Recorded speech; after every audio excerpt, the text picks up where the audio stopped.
నేటి రాశి ఫలాలు. తులారాశి వారు ఈరోజు చేపట్టిన పనులు అప్రయత్నంగానే పూర్తవుతాయి. ఆధ్యాత్మిక సేవ కార్యక్రమాల్లో పాల్గొంటారు. దేవాలయాలను సందర్శిస్తారు.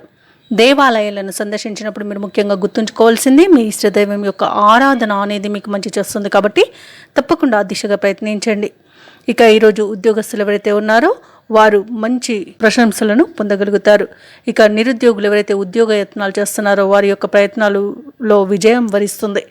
ఇక ఈరోజు తులారాశి వారికి నూతన పరిచయాలు పెరుగుతాయి. స్నేహితుల నుండి ధనలాభం కలుగుతుంది. వృత్తి వ్యాపారాలలో ఎవరైతే ఉన్నారో వారి యొక్క వ్యాపారాలలో లాభాలను పొందుతారు.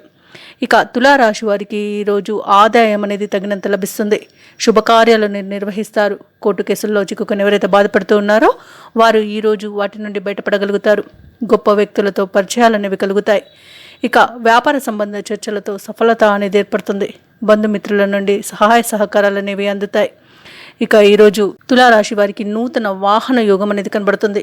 విదేశాలలో విద్యాపరంగా, వృత్తిపరంగా, వ్యాపారపరంగా ఎవరైతే నివసిస్తున్నారో వారికి మంచి శుభ ఫలితాలు అనేవి కలుగుతాయి.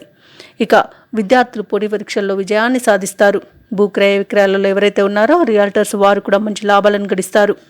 ఇక సంపూర్ణమైన ఆరోగ్యం అనేది సిద్ధిస్తుంది. పెట్టుబడులు పెడుతున్న వారికి, తులారాశి వారికి లాభాలు అనేవి ఆర్జించే అవకాశం అధికంగా కనిపిస్తుంది. ఇక ఈరోజు తులారాశి వారు కొత్త కార్యక్రమాలను చేపడతారు. ఇక ఈరోజు విద్యార్థులకు నూతన విద్యా అవకాశాలు లభిస్తాయి. ఇక నిరుద్యోగులకు ఉద్యోగ అవకాశాలు మెండుగా ఉన్నాయి. మీ ఆశయం నెరవేరే రోజుగా చెప్పుకోవచ్చు. అలాగే సన్నిహితుల నుండి శుభవార్తలను అందుకుంటారు. వ్యాపార వాణిజ్యవేత్తలు ఎవరైతే ఉన్నారో వారికి వ్యాపారాలలో ఆశాజనకమైన కాలంగా చెప్పవచ్చు. ఇక ప్రభుత్వ ఉద్యోగస్తులకు విధి నిర్వహణపై ఉన్న నీలి నీడలు తొలగిపోతాయి. రాజకీయ పారిశ్రామికవేత్తలు ఎవరైతే ఉన్నారో వారు అనుకున్న అవకాశాలను సొంతం చేసుకుంటారు. ఇక విద్యార్థులకు నూతన విద్యా అవకాశాలు అనేవి లభిస్తాయి. ముఖ్యంగా తులారాశిలోని మహిళలకి ఈరోజు ప్రోత్సాహకరంగా ఉంటుంది. కుటుంబ సభ్యుల యొక్క సహాయ సహకారాలు అనేవి అందుతాయి. ఇక ఈరోజు తులారాశి వారికి అదృష్ట రంగులు నీలం మరియు ఆకుపచ్చ. ప్రతికూలమైన రంగు నేరేడు. అదృష్ట సంఖ్య 6.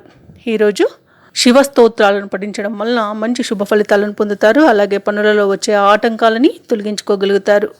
ఈ వీడియో నచ్చినట్లయితే లైక్ చేయండి, షేర్ చేయండి, అలాగే సబ్స్క్రైబ్ చేయడం అస్సలు మర్చిపోవద్దు. అంతా శుభమే జరుగుతుంది.